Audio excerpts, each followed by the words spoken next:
Hey, Keto Freaks, this is Carl Franklin. And Richard Morris. And we have an interesting offer for you. Sure. We're going to start doing CPM-based advertising. Yeah, that's cost per 1,000. Yeah, so you can essentially send us your ad, and if we like what you're selling... Yeah, that's necessary. Yeah, you can say, I want to buy 2,000 deliveries of this ad. Yeah. So that means you can control your costs right up front. There's no outrageous costs. Yeah, and we can do audio advertising on the podcast. We can do advertising on our YouTube channel. We can do banner advertising on the Ketogenic forums and on our blog targeted to ketogenic people. And we can even geographically target your ad. That's right. Over 72% of our listeners are in the United States. About 10% are in Australia. About 5% in Canada. So if you have products that only exist in those countries, then you can target them only there. Well, where should we go for more information? For more information on how to advertise in 2 Keto Dudes, go to sponsor.2keto.com.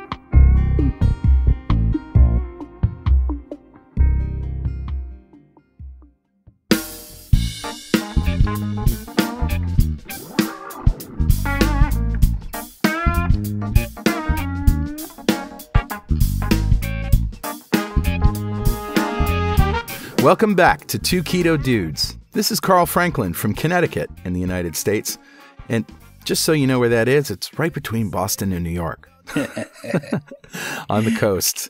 And in February 2016, I put myself on a ketogenic diet to take control of my metabolism. In just 2.5 months, I managed to reverse my markers of type 2 diabetes with diet alone. As of now, I'm 80 pounds lighter with no signs of diabetes or heart disease. Hi, I'm Richard Morris in Canberra, Australia. And in case you don't know where that is, it's in the middle of Australia, equidistant between Australia's 2 largest cities, Melbourne and Sydney, and it's the capital of Australia. Yeah. And I've been on a ketogenic diet for almost 3 years. When I started, I was very sick with complications from type 2 diabetes, but within 6 months of starting a ketogenic diet, all of my biomarkers of disease had disappeared. I've also lost about 80 pounds and have completely turned my health around. Yeah. And this show is a document of my progress through nutritional ketosis and Richard's experience thriving for 3 years in ketosis. Yeah. And hopefully that might help a few people who are curious about this kind of dietary hacking. Yeah, we're not doctors. We don't want to give anyone any medical advice, but we are keen to share our own experiences. We're actually both software developers, so we're not afraid of a little technical detail, are we, Carl? Nah. We have done some research into our own deranged metabolisms and the science behind them, and we hope to share some of that research. Where possible, we intend to put links in the show notes to cite research supporting any claims that we make. Yep. You'll probably work out pretty quickly that we're both foodies. Sure we are. love to cook and we love to eat. In every episode, we both share a keto recipe that cannot be ignored. No, it can't. Yeah. So let's start podcast number 53, our anniversary episode. Yeah.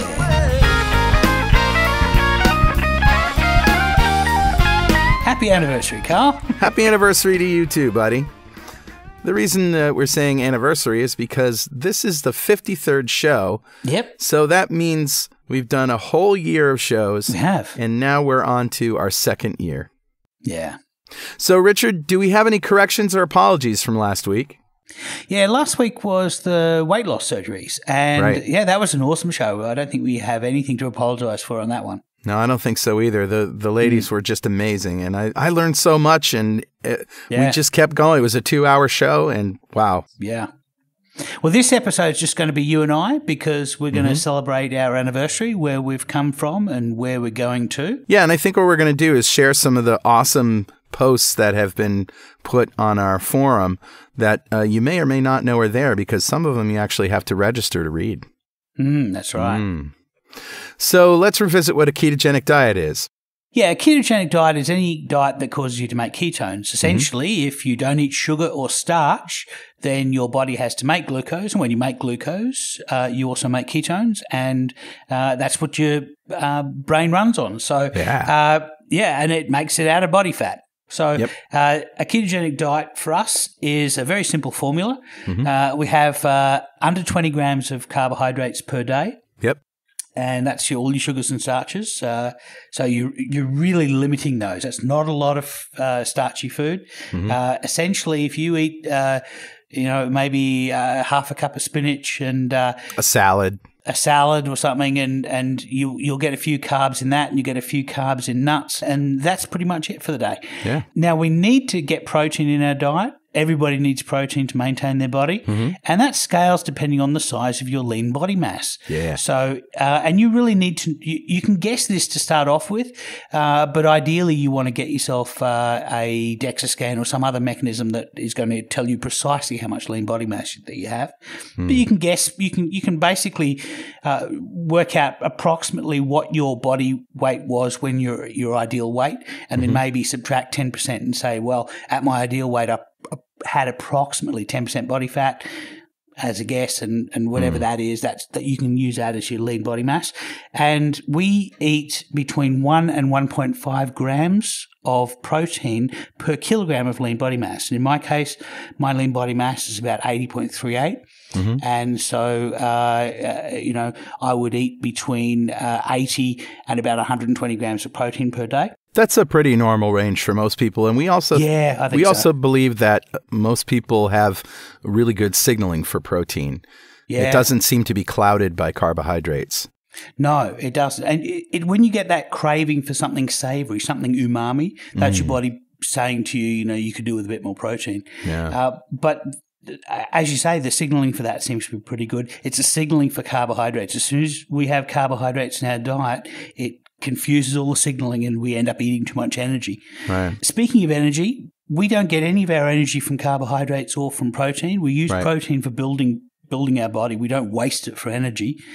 We get all of our energy from fat. Yes. We get it from both body fat and also fat that you eat, fat on your plate and fat on your body. And it's to satiety. So if your body is giving up body fat, then you're not going to be as hungry because you've got plenty of energy circulating in your blood. Right. As you reduce your body fat, as you become slimmer and slimmer, you're able to release less energy from stored body fat, and you have to increase the amount of fat on your plate to meet your satiety. So basically what that means is that we use satiety as a fuel gauge. That's right. And once you get carbohydrates out of the picture, Dr. Finney reckons it can take 3 or 4 months before you really start to dial in, but most people are able to dial into their energy signals correctly once they get carbohydrates out of the picture.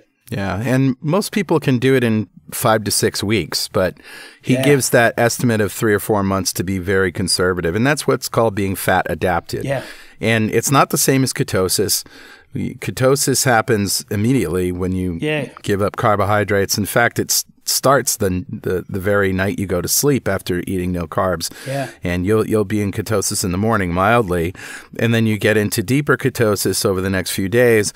And then if you just keep it up and you stay in ketosis for about 3 or 4 weeks, you become really good at burning fat and very efficient at it. You're going to have less mood swings. You're going to have no hunger. You're going to have a serious burst of energy. Your inflammation's going way down, aches and pains, and then a host of other non-scale victories in addition to weight loss. So that is why we're so gung-ho on the ketogenic diet. Richard and I have both cured our diabetes with it. And I say cured because, I just don't have it. I got my A1C yesterday. It was 5.2. Oh, yeah. That is non-diabetic. Non-diabetic. That's the same as me. Yeah. Which, as Donna said last week, isn't creepy at all. Yeah. Well, how was your week, Richard? It was pretty quiet, actually. This knee injury has kept me off my bike. I've probably done about 30 kilometres of cycling where I'd normally do 150 in a week. So that's a bit of a downer. One of my considerations is that I love to ski. I've been skiing since I was 3 years of age. And we're going to meet up in Breckenridge in 2 weeks' time to go to the low carb conference in Breckenridge, and I'm going for the week before that to get some skiing in. So I'm trying to keep off my knee as much as possible to enable my tendinitis to improve. I'm still going to have the cartilage damage, the meniscus tear. That I'm going to just ski on that, and we'll see how I go. Yeah, that's amazing. Hopefully, because you're coming back to my house after Breckenridge, right? And hang with me for a couple days, and Miller and Karen. Yeah, and hopefully you won't be in pain. Yeah, well, that would stink. I'm going to bring some. I'm going to bring some opiates. I've got some endone on prescription, so that'll keep me going if it gets too bad. But hey, in worst case scenario, you can get some heroin on the street in New London. So, all right, that's a joke, kids. That's a joke. Yeah. Don't do drugs. No, one of the things I plan to do while I'm there is to visit all the places in New London that are going to be involved in Keto Fest. So yes. We're going to be doing the beginnings of setting up for Keto Fest, and that's going to be a lot of fun. Oh, it's going to be amazing. Yeah. So how was your week, Carl? Well, I had a really good week all around. Great. Yeah. I've found that even though my weight has pretty much stayed the same, I've noticed some non-scale victories, like my wedding ring is falling off when I wash my hands. There you go. So I'm clearly in that camp of losing body fat, gaining muscle mass, and the scale just sort of not reflecting it. So if you remember, a couple of weeks ago, I talked about an infection I had in my hand. Right. I took doxycycline for a couple of days. And by the way, I'm not sure how it got infected in the first place. Well, I know how it got infected, but I'm not sure why. I had some sort of itch and scratched it. It was almost like a poison ivy itch. And it might have even been eczema, because I've had a problem with eczema. And by the way, Eucerin ointment worked on eczema. If anybody has this, it was the only thing that worked. I had a rash around my midsection. I've had it for years, skin peeling off and that kind of stuff. And I guess it happens, when you lose weight, you just sort of things rub around and skin just sort of gets all raw. So if you have eczema, Eucerin, EUCERIN, I think, is it just magic. It just worked. All right. So the infection came back after 10 days of doxycycline. I was not looking forward to going back on it, but I got a 20-day, a 3-week doxycycline regimen. This is day 12, and it's pretty much all gone. Excellent. So I'm happy about that. One of the problems with hands is they heal slower than most other body parts that get infected, because they get used so much. You're driving, you've got hot air on them, you wash your hands a lot. Yeah. So my doctor told me to moisturize and keep it completely moisturized all the time. All right. And I also noticed that doxycycline has a side effect of itchy rash. And that rash went up my arm. It started hitting other areas of my body. And I thought it was like, oh, this infection is pernicious. It's not working. But in fact, it was just a side effect of the doxycycline. That was the doxy. Yeah. And it turned out that just regular old Benadryl did the trick with that. Nice. So I feel great. I'm producing 1.1 ketones. My blood sugar is like in the 80s. I feel fantastic. My infection's going away. I'm like, yes. Well, you're also reducing some of your inflammation in your hand. So maybe that has something to do with the wedding ring as well. But, it's remarkable that we lose like 70 to 80 pounds on this diet in the first 5-6 months. Yeah. And then we start to plateau and people start to get worried, I'm not going to lose that last 10 or 20 pounds. Yeah. And I just have to say to people, it's remarkable that you lost so much weight and now you're doing You're keeping it off. And you're keeping it off. And it's, everybody else, if you look in the medical literature, 99% of people who diet put all of the weight back on again. That's right. A lot of people sort of phase from being very hardcore in the first 6 months to being a little bit lazy keto and just cruising. And eventually the weight loss does stop. And a lot of that has to do with the fact that your body is prioritizing for survival. Yeah. And your body's priority isn't bikini body. Yeah, right. It wants you to be gladiator fit. And gladiators had a fair amount of subcutaneous fat to enable them to be cut by swords and not be incapacitated. So, this is all part of the scenario of getting your head around the fact that the body weight that you think that you should be may be different from the body weight that your body is prioritizing you to be for survival. It's amazing. I have a friend who is a musician friend, recently got divorced and not overweight, but he was one of these guys that had a little bit of a few extra pounds, and you could just see he was a little puffy, but he wasn't overweight. And he went on the ketogenic diet. He didn't have a lot of body fat to begin with, but he lost like 9 or 10 pounds. And he says, and I'm buff again, and I'm not even working out. Like he couldn't believe it. So people do gain muscle mass as they lose fat. I've gained quite a lot of muscle mass sort of in the second part of my 3 years of ketogenic dieting. Oh, yeah. My legs legs especially are like 9% body fat. It's crazy. I know, it's amazing, isn't it? Yeah.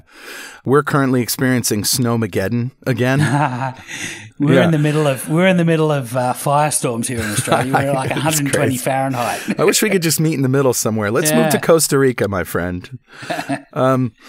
So snowed a couple of feet. And when I say a couple of feet, I literally mean about 23 inches, 22 inches. And my wife, Kelly, who you met a couple episodes ago, she went stir crazy and she just has to shovel, but it's so dense and heavy. She started shoveling the walkway and only got a couple of feet. And she was like, oh my God, I can't do this. So, I was coding all day, but finally, before the sun went down, I said, I'll finish it up. Yeah. In a quarter of the time that it took her to shovel 2 feet, I had done the entire walkway, which is about 15 feet. Yeah. And I was just like, foom, foom, foom, foom, foom. It's amazing how much energy we have. I could never do that. I could never do that before.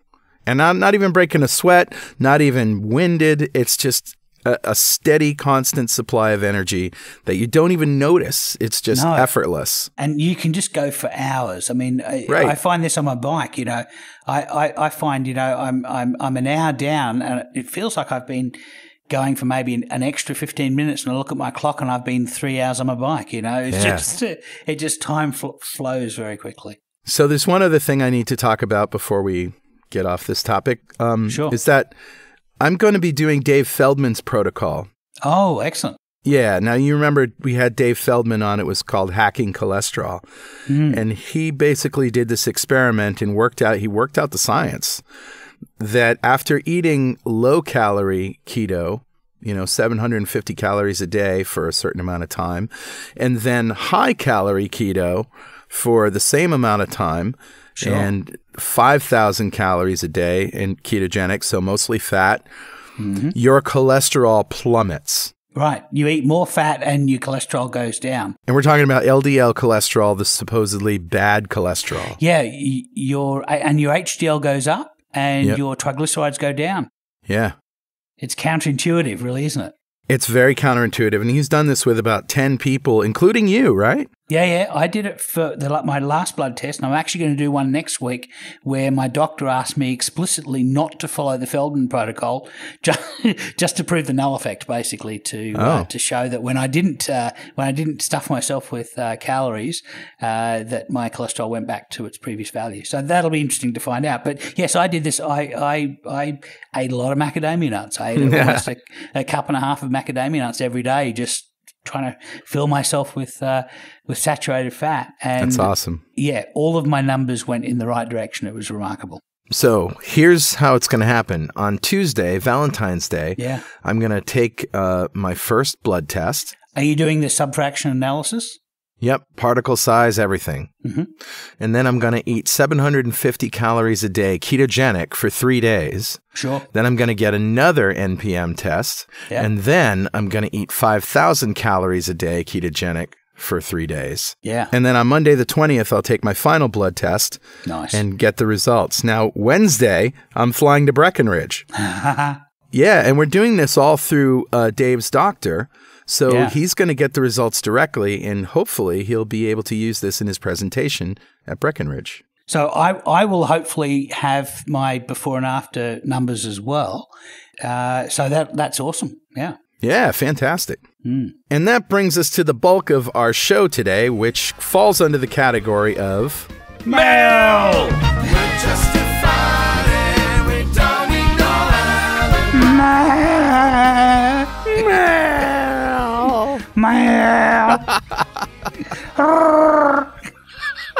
Somehow we got a Wookiee in the room. Chewie? I don't know how that happened.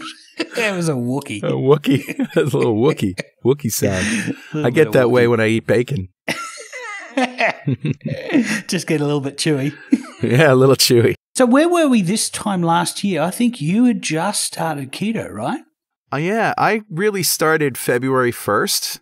Mm. And then February 15th, we did our first show. Right. So it's right around this time. So that's remarkable, actually, that most podcasts of people who have been on keto, they've been on it for quite some time. But it was actually interesting to go back and listen to that first episode because we captured you when you were really just starting out. Yeah, yeah. And I know that when you got your first blood test, I was so nervous because I remember. I knew it had worked for me and it worked for so many people I've spoken to.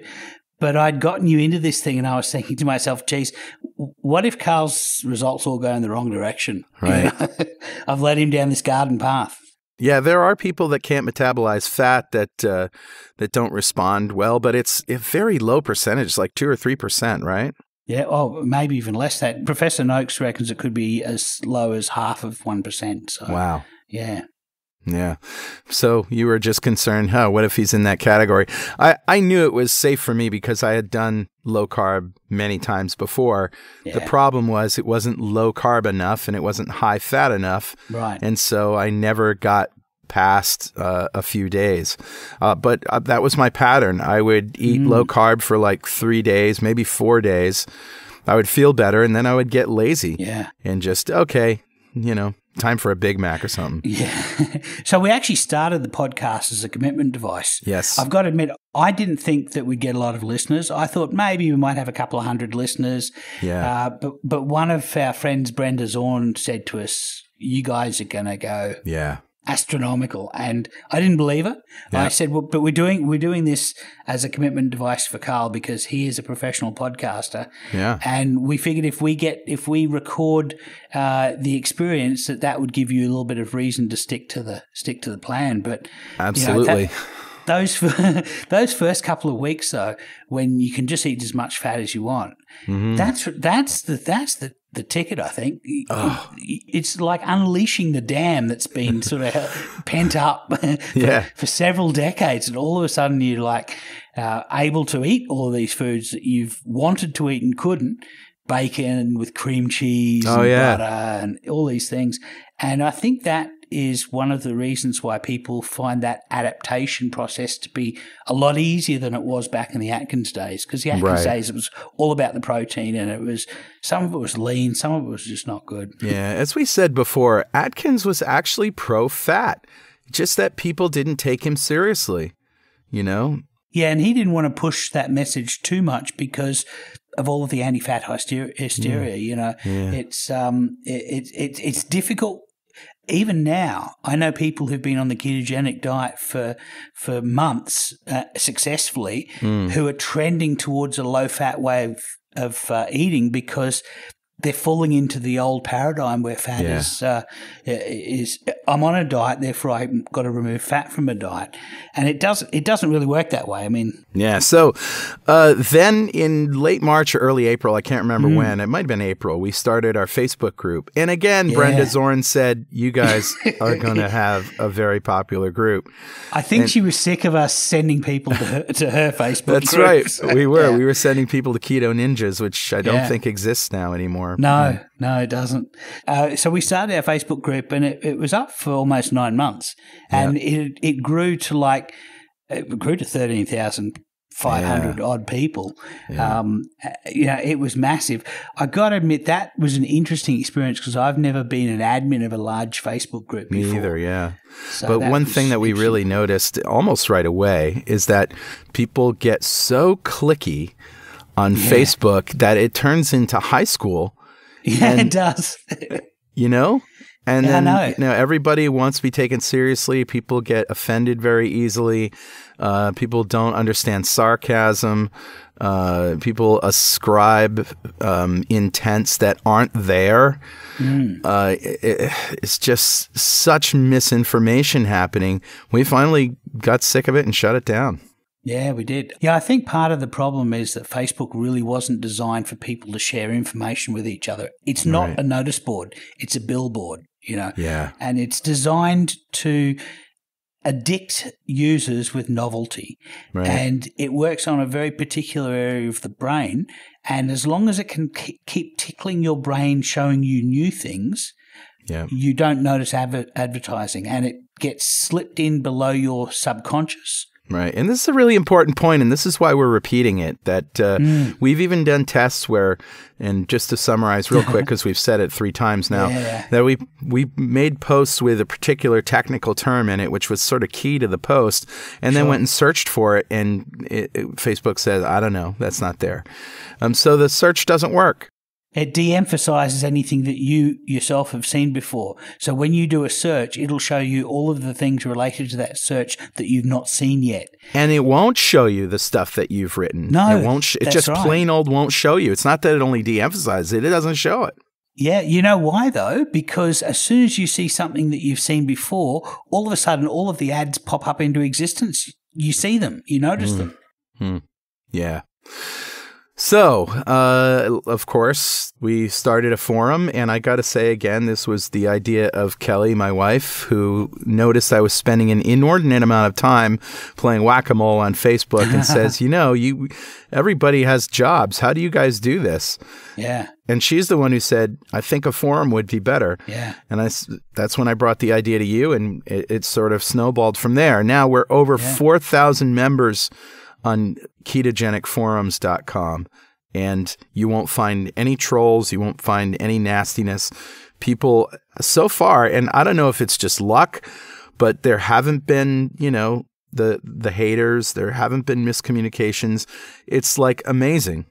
People have been quite respectful of it. There's some 27 people who the system has elevated to trust level 3 because they're producing posts that everybody likes, and that and they're getting lots of response and feedback. And we've got 367 people at trust level 2.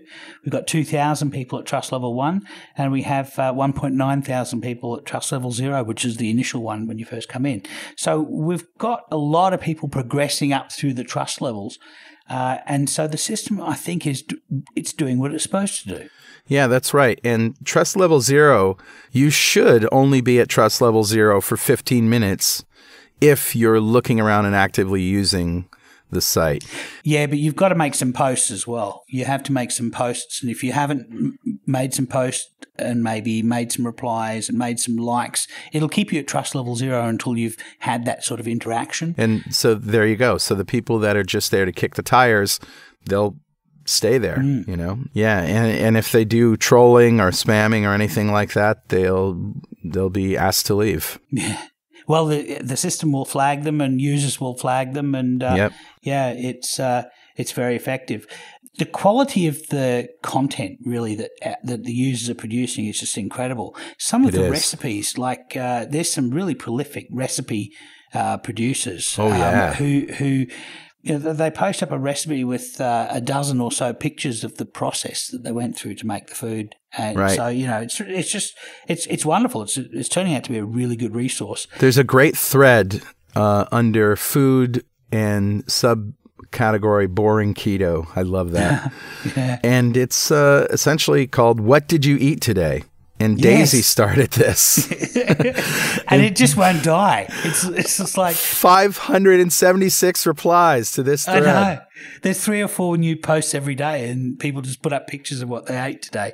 And that's a really good resource if you're wondering what a ketogenic meal looks like. Yeah. That's what people are eating. That's right. I couldn't agree more, Richard. And this isn't even under recipes. We have a whole section called recipes. Of course. So it started off with Daisy, who posted a picture and recipe of slow roasted lamb with herby cauliflower rice. It was yummalicious, and it does look amazing. And then Andrew Duthie, one of our admins, said, "A great big plate of nothing." I'm fasting.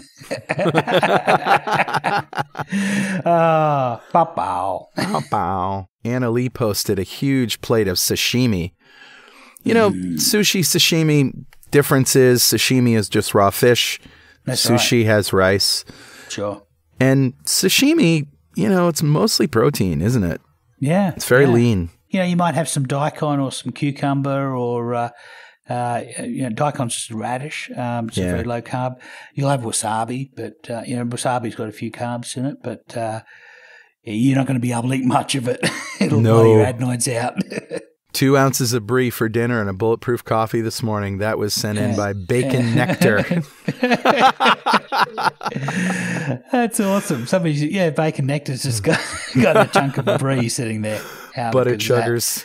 Yeah. And then people are doing like a couple of fried eggs. And, some people have got full meals. Fiorella's got several with full meals, So we just created a cholesterol category under health. Nice. And Dave Feldman's very active there. We moved his posts in there where he's asking for volunteers to do his cholesterol tests. The thing about the forum is that some categories are only accessible if you register. Right. Google can't see them, and you can only see them and read the posts if you register. And the health category is one of those. And the reason we do that is that Google spiders don't crawl through it and index the content, because some of this information is private. Yeah. And another category like that is the before and after photos. We don't want to be sharing those all over the web. But, that's a category that you have to be trust level 1 to be able to see. So you have to be on the site, interacting and posting content. And that just rules out the bots and the spammers and, the people, the tire kickers and what have you, and the Google web crawlers. Sure. Now, under health, we have type 2 diabetes, PCOS, thyroid, menopause, tests. All sorts of tests, and people post their test results and they comment for each other on what they might mean. Weight loss surgery, pregnancy, mental health, cancer, supplements, type 1 diabetes, and now cholesterol. And as admins, we can, when we create a new category like this, we can do a search and find all of the posts. And I did this where cholesterol, for example, was mentioned. Right. And it might be under chat or something like that. And we can just move those posts to the cholesterol category. Yeah. And it doesn't mean anything for those who are following a topic. You won't be suddenly, hey, where did this topic go? You'll still see it and you'll still participate in it. But now it's just categorized. So if somebody just wants to read everything in the cholesterol category, all of those posts are there. Yeah, that's the point. It's really, if you want to come onto the website and do some research into cholesterol, that's where you're going to find the content. And, if you want to link to any post, there's a button on the bottom of every post that allows you to link that post to Facebook, Twitter, or it'll give you the URL for that post. And even if later on we move the post around, that URL will stay the same. So it means that you can link on external sites pages from our forum, and if they are in areas that you need a login for, then those people who follow your link would necessarily need to log in first to look at that picture. That's right. But if it's in one of the other areas, it's just like any other website. I want to point out another thread here, the super duper real life photo thread. And this is under progress before and after. This is a locked thread or a locked category before and after. And Shane Barnbrook started it. Yeah. Now it's got 206 replies. Wow. And I counted them up, Richard. There's 62 photos of people who have transformed themselves with a ketogenic diet before and after pictures. That's outstanding. This whole ketogenic diet is not about weight loss, but that's the thing everyone can see. Yeah. If you're walking down the street one day and somebody runs into you, they're not going to know that you've got a great HbA1c, right? But they are going to notice the weight loss, and that's these weight loss threads are awesome. People are sharing fairly personal information about the progress of their journey. Yep. So the other good thing about the forum is we've got a lot of content specifically for newbies, and this is something that Daisy sort of set up. And she set up a category specifically for people who are just starting out, and a subcategory of that which is advice from people who've been keto for some time for newbies. And some of those, we've got one there that's that's in that category. It's 10 things I wish I'd known before going keto. Oh, yeah. And, there are some awesome ones there. For example, the first thing is that the first month or two can be quite expensive because you're changing from things that you're used to unusual food. And I know when we did this, we bought soy protein and soy protein isolate and whey protein isolate and lupin flour and all of these things. Crazy things, which, to be honest, were used in the first week and we haven't used since. Right. I was more focused on replacing the things that I was used to. Oh, yeah. Well, you panic when you first start. I mean, how am I going to survive without bread? Right. But it doesn't take long that bread for me became I used to love bread, but for me it became very much packaging for food. And yeah, right. I just don't need it anymore, Yeah, I don't crave it. I don't need it. Don't want it. Mm. So number 2 on this list is, if not carbs, then what can I eat? Yeah. And, there's a concern that if you give up carbohydrates as your primary food source, there's basically nothing else tasty to eat. This is the whole boring keto thing. Yeah. So a keto kitchen, as Keto Kate says here, a keto kitchen is full of foods such as almonds, asparagus, avocado, bacon, beef tallow, broccoli, butter, capsicum, which is peppers, cauliflower, cheese, chicken fat, coconut butter, coconut oil. She's doing this alphabetically. Isn't she? She's CDO, which is OCD in alphabetical order. Cream, eggs, fish, ghee, which is clarified butter, herbs, lard, non-hydrogenated, of course, macadamia nuts, mayonnaise, mushrooms, olive oil, peanut butter, pork, poultry, sausage, shellfish, sour cream, spices, spinach, squash, sweeteners, and walnuts. Whew! She missed zucchini. Oh, yeah, that's right. Yeah. So the third one is that keto is not a diet of deprivation. Important.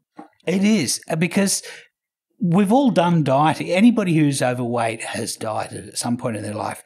And most of these diets are hypocaloric. That is not enough food. The idea is if you don't eat enough food, your body has to use some of your body fat.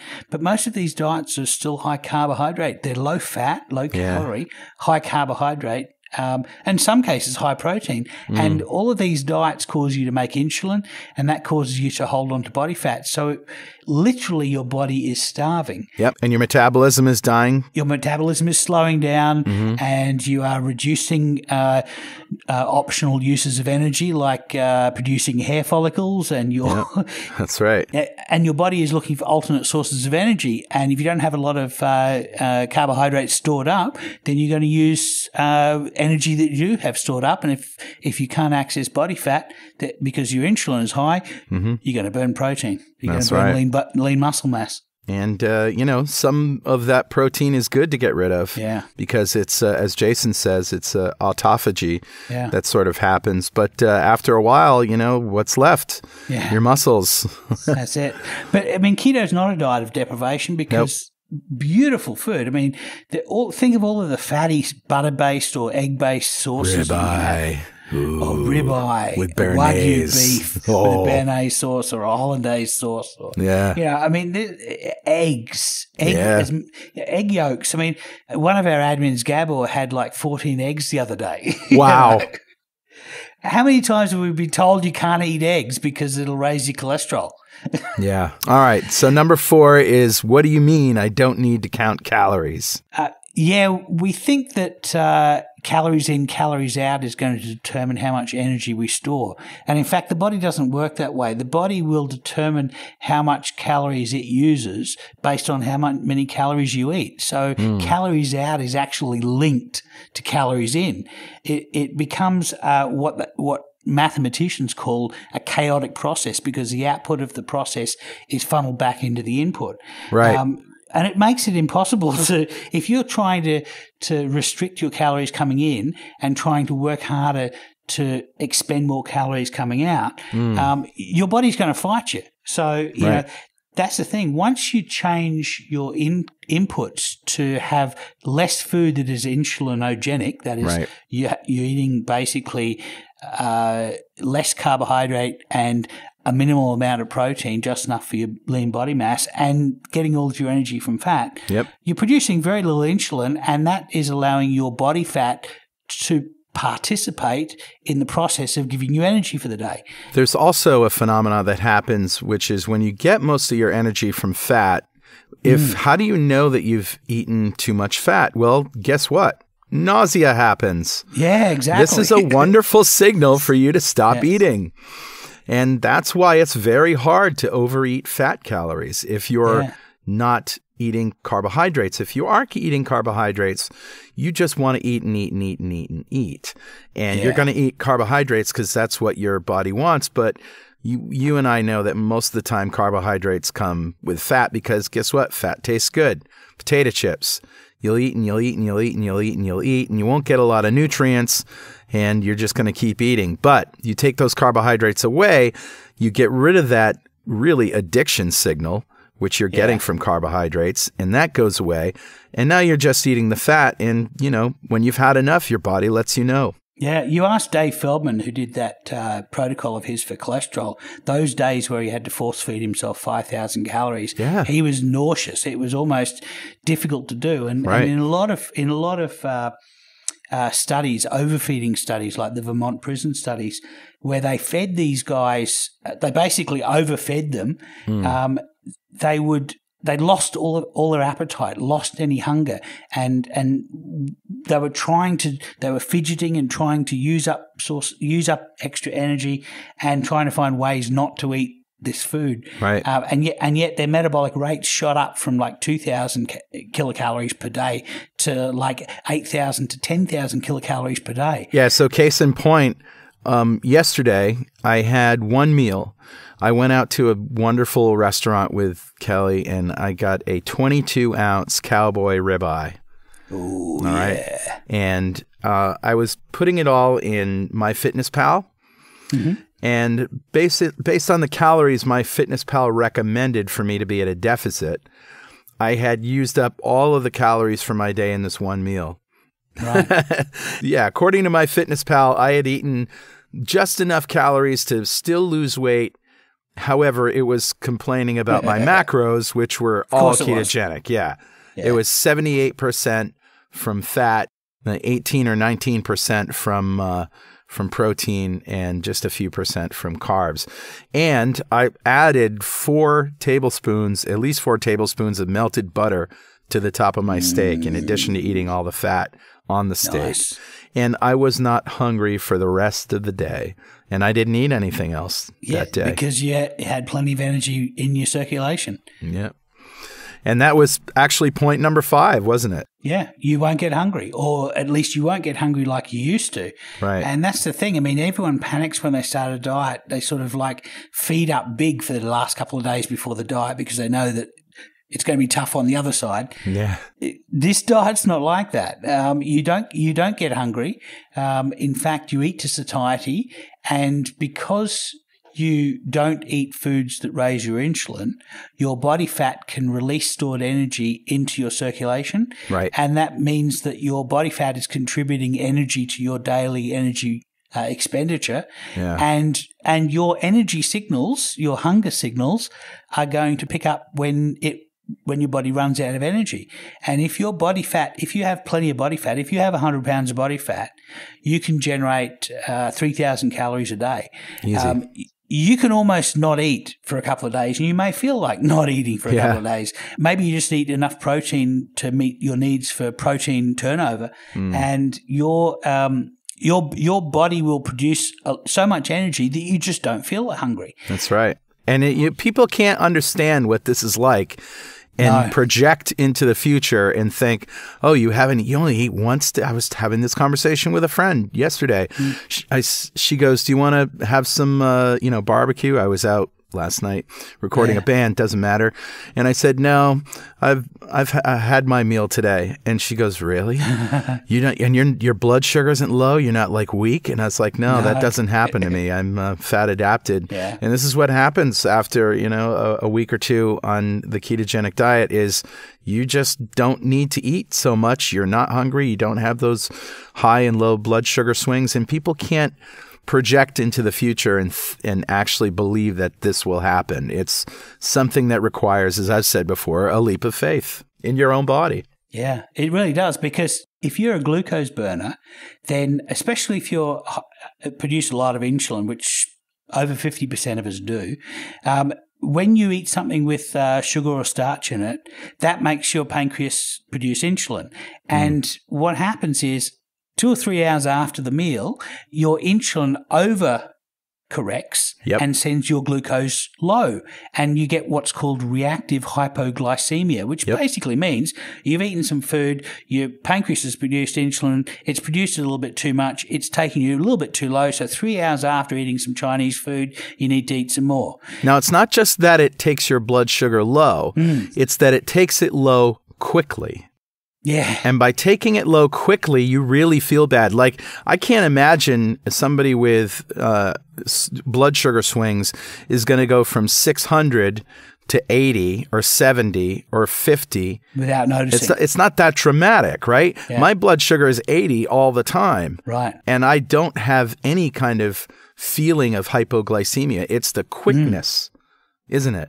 Well, that's it. And if you can imagine, if you're going to get this urge 3 hours after every meal, how many meals are you going to eat in a day? You're going to eat 6 meals a day. Sure. And that's pretty much what the dietitians say. You should be eating 3 main meals every day. Breakfast is the most important meal of the day, and you should have small snacks in between your meals. But if you think about it, that's almost a logical way to react to blood sugar swings, because what you're saying is, let's have less intense blood sugar highs and lows by constantly keeping ourselves at a particular level. Right. In other words, we don't want to overeat glucose in one meal, and we don't want to undereat glucose. So if you think about it, it is a kind of a logical reaction, but it doesn't do anything close to what a ketogenic diet does. No. And what they're missing is the important point, and that is, if you have broken your ability to handle high glucose, which is that's effectively what diabetes is. Diabetes is a disease. Both type 1 and type 2 diabetes is a disease where people cannot manage high glucose events effectively. If that's the case, if you've broken your ability to handle high glucose events, then what the ketogenic diet gives you is it enables you to maintain your glucose by responding to low glucose events. Yeah. By not eating any, and your liver makes it when you need it. Yep. And that's how we can maintain perfect glucose levels through the whole day.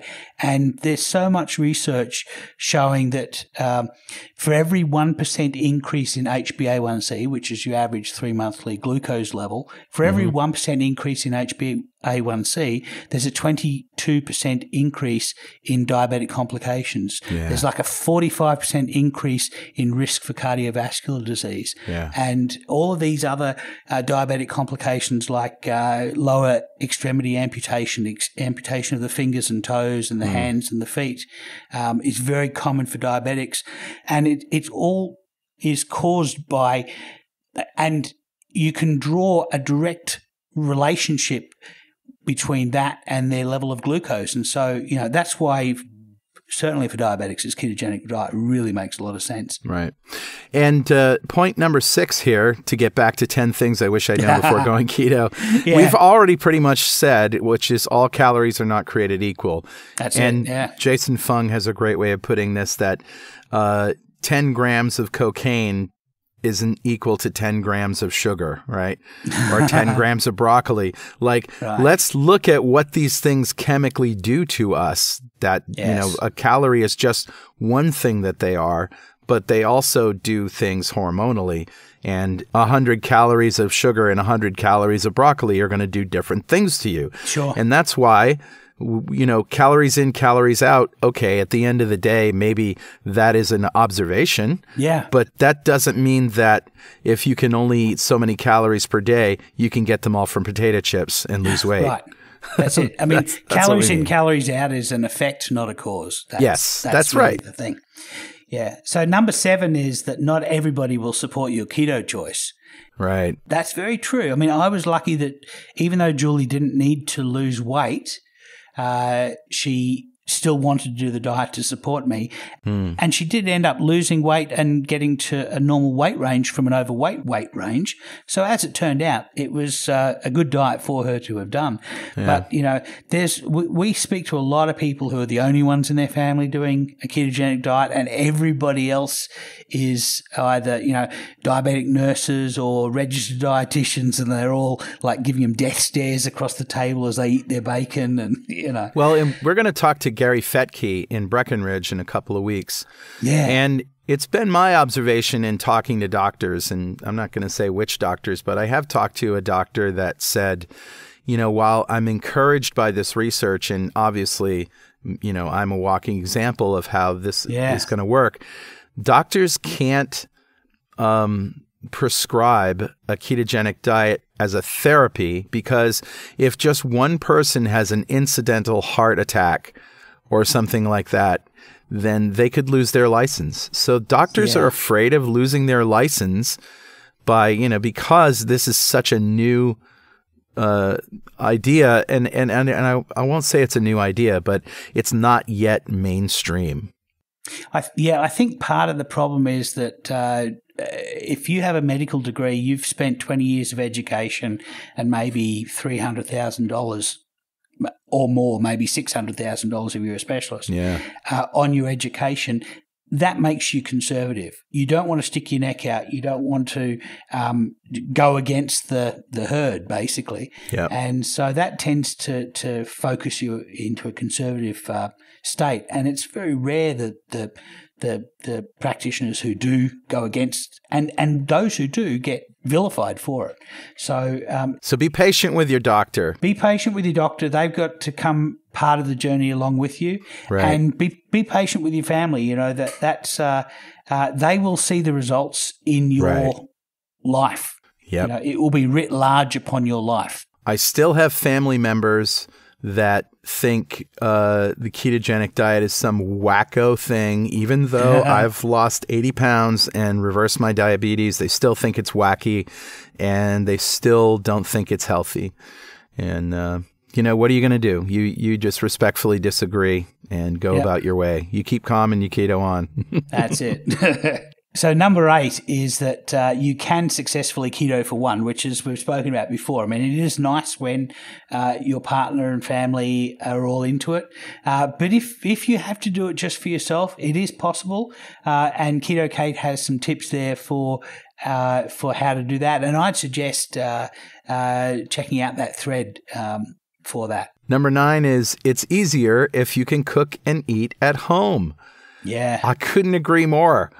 It's so much easier when you can control what goes in your mouth. And guess what? Cooking is fun. Yeah. And if you think of your kitchen gadgets as medical devices, and you think of your food as medicine, you're basically healing yourself. So more time you spend in the kitchen is more time you're going to heal yourself. It's just good sense. Yeah, I've said for quite some time that I believe that you can inoculate your children from obesity by teaching them to cook. Absolutely. Especially your boys, because I don't know about you, but I didn't learn to cook really. Maybe some Boy Scouts, you know, cooking sausages on a fire kind of cooking, you know, man cooking. Cooking a squirrel on a spit. Exactly. But, you know, the process of how to make a sauce and how to cook meat to perfect doneness, these are things that I really picked up as an adult. Yeah. And I'm glad I did, because I think that helped me. And I think that the friends around me who aren't good cooks, who've tried keto, didn't do well in keto. Yeah.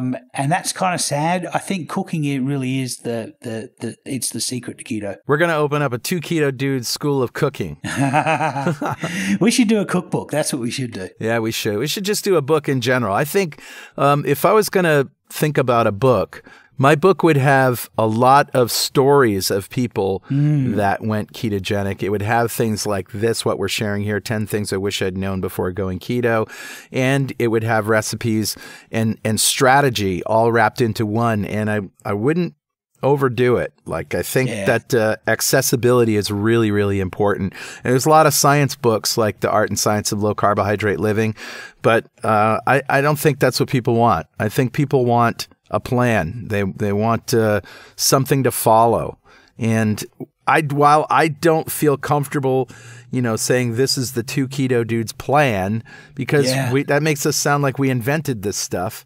We didn't, and we're not experts. We're experts in us. That's the thing. And our job is to really help communicate that, and to help communicate to our audience how they can be experts in them. And that's really what we do. We're not experts, and we have no expertise in how your body will react to certain things. That's right. But we can tell you what happened with us, and we can give you some ideas on how to learn about your own body. Well, we were going to read all sorts of posts, but I guess we just got through this one. Number 10 is just, there are so many benefits to keto that weight loss really is just another one on the side. And she lists them off here: type 2 diabetes, fatty liver disease, metabolic syndrome, better management, and those just go away, better management of anxiety and depression, increased control over emotional eating, recession of arthritic symptoms, chronic diseases, hyperthyroidism, cancer, Alzheimer's, dementia. I've noticed a lot of those for myself, not hyperthyroidism and cancer, but pretty much everything else. I've noticed that the ketogenic diet has helped with. I think the critical thing, as I mentioned before, is that what it will do is it will enable your body to manage itself safely to an optimum state for survival. Right. And, when I was 300 pounds, I was not in an optimal state for survival, but I was programming my body by eating high insulin foods to store more body fat than I needed. And my body reacted to those signals. As soon as I got that noise out of the picture, my body was able to safely titrate me down to the weight range that I am now. And, I'm able to do remarkable feats of exercise, endurance, and appetite control. I mean, I can go for 10 days without eating and then cycle for 100K around the lake in the middle of Canberra, and then across to the next town, across around their lake, and then back around our lake again. So, and that's without eating any food. So it's remarkable how much control a ketogenic diet has given me over these processes where I didn't have control before. We're no longer slaves to Mr. Pringle. Oh, let's end this show with some good food. It's time for recipes.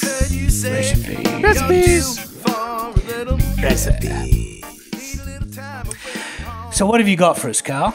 Well, I got one of my favorite recipes that I even used to do before I went ketogenic, but it's just as good now. In fact, it's even better because you know what? It's all good. This is classic spinach artichoke dip with mozzarella and Parmesan. It comes from our friends at Epicurious.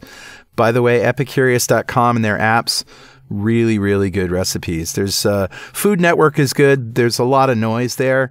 Epicurious is just amazing. I've found the best recipes there. Nice. All right, so basically this makes 3.5 cups, and it takes 20 minutes of active time, maybe 5 minutes of idle time.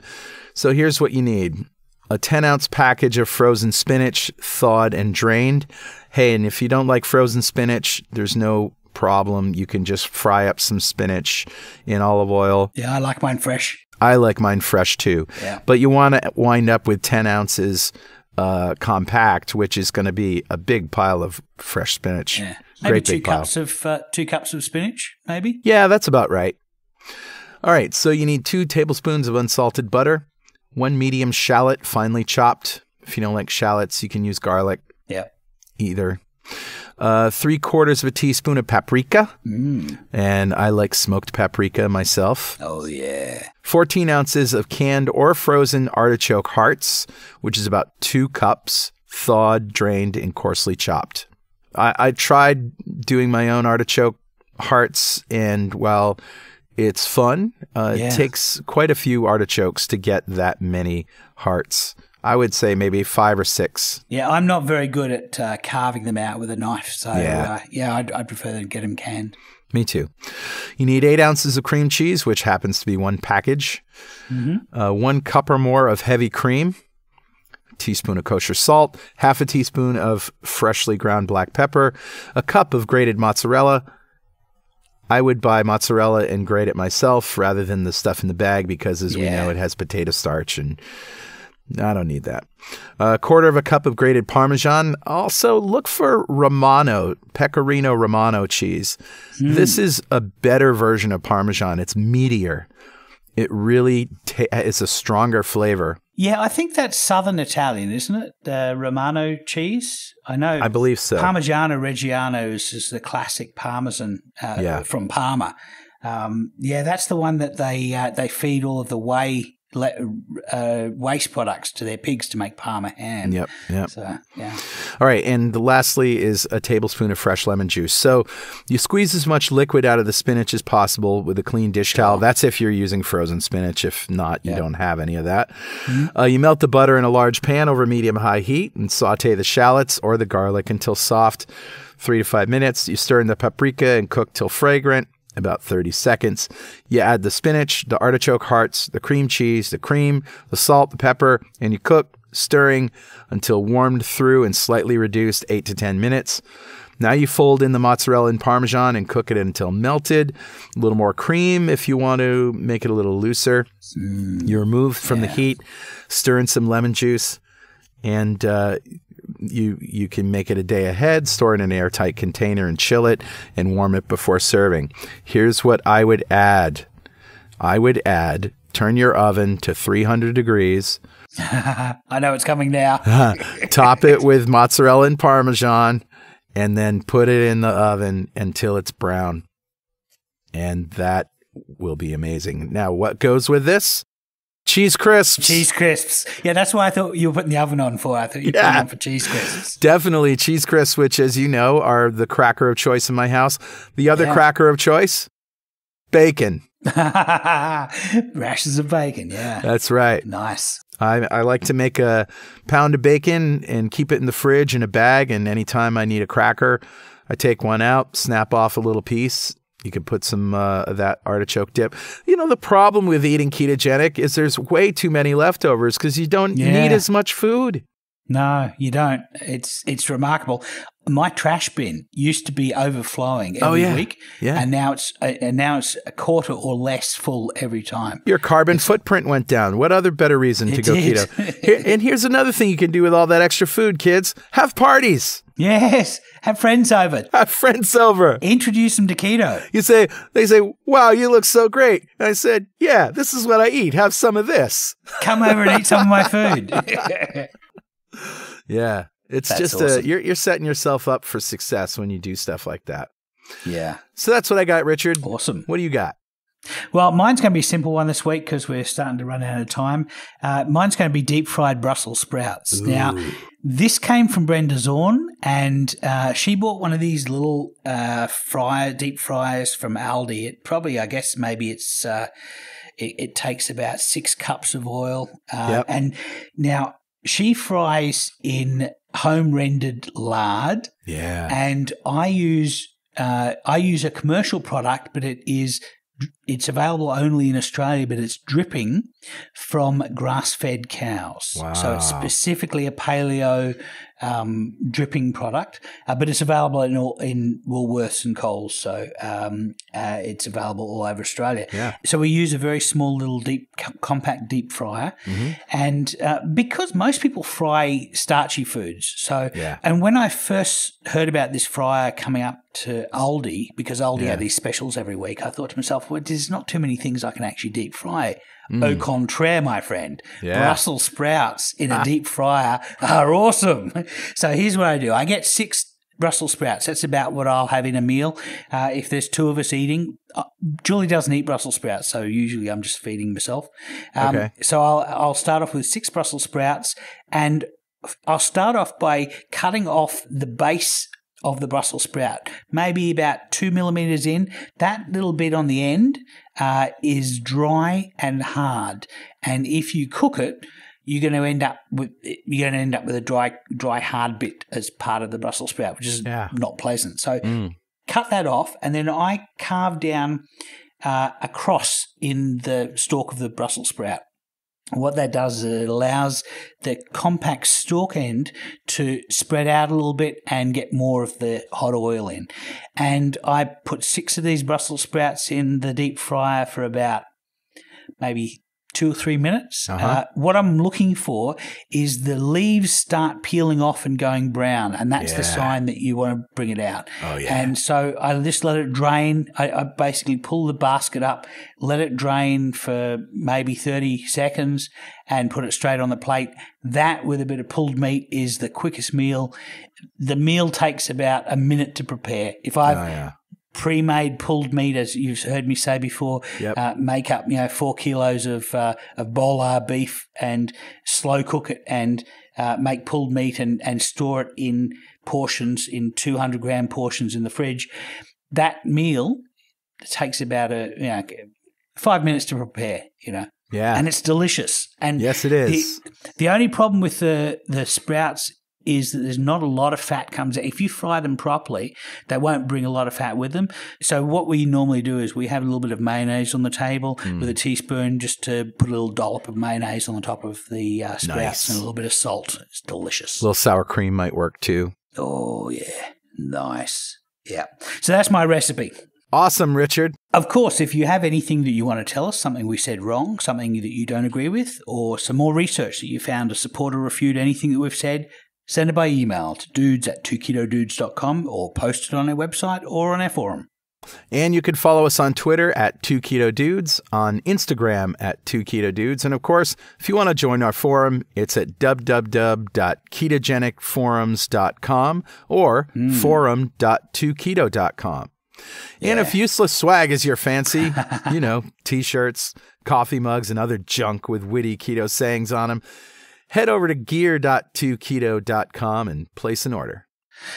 And if you feel like supporting our forums, hit the donate button on our website at www.2ketodudes.com or go to donate.2keto.com. Yes, and thanks to everybody who's donated so far.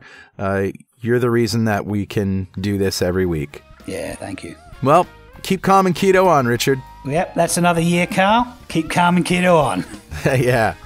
And we'll see you next time on 2 Keto Dudes.